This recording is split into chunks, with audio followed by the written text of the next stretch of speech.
अब एक बार फिर से हम लीगी रहनुमाओं की प्रेस कॉन्फ्रेंस की बात करेंगे जो कि सियासी नाकामी पर वावेला थी। इमरान इस्माइल साहब हमें ज्वाइन कर चुके हैं। इमरान साहब, बहुत शुक्रिया आपके वक्त का। मैं इस पर आपका रद्द-ए-अमल चाहूंगी। तो मैं तो उनकी प्रेस कॉन्फ्रेंस देख नहीं सका, लेकिन मुझे उम्मीद है कि उन्होंने बेहूदी से भरपूर प्रेस कॉन्फ्रेंस की होगी। और जो इन्होंने काम गवर्नर से करवाया है वो मेरा ख्याल है कि गवर्नर को फारिग इन्होंने करवा देना है। प्रेसिडेंट साहब को हम खत लिख चुके हैं, रेफरेंस के लिए हमने भेजा है और इंशाल्लाह बहुत जल्द ये गवर्नर पंजाब को हम घर भेज देंगे। और जो कोर्ट में जो कुछ हुआ है और जिस तरह से हम सारों ने देखा है कि हम इंसाफ के लिए जाते हैं, हम इसलिए नहीं जाते कि कोई पंचायत में जाएं या कोई इस तरह का फैसला करवाएं।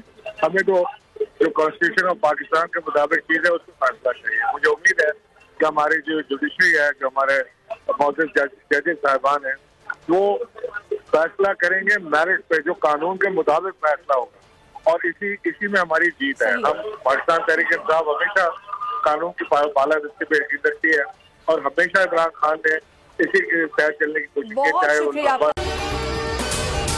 अगर आपको ये वीडियो पसंद आई है तो हमारे चैनल को सब्सक्राइब कीजिए और बेल आइकन पर क्लिक कीजिए। हकीकी आजादी की जंग में बोल भी कप्तान के हमकदम। इलेक्शन कराओ मुल्क बचाओ की लाइव ट्रांसमिशन दिखाई लम्हा ब लम्हा सूरत हाल। रील और रेटिंग में भी बोल न्यूज रहा नंबर 1। सब्सक्राइब करें और बेल दबाएं ताकि कोई खबर रह न जाए।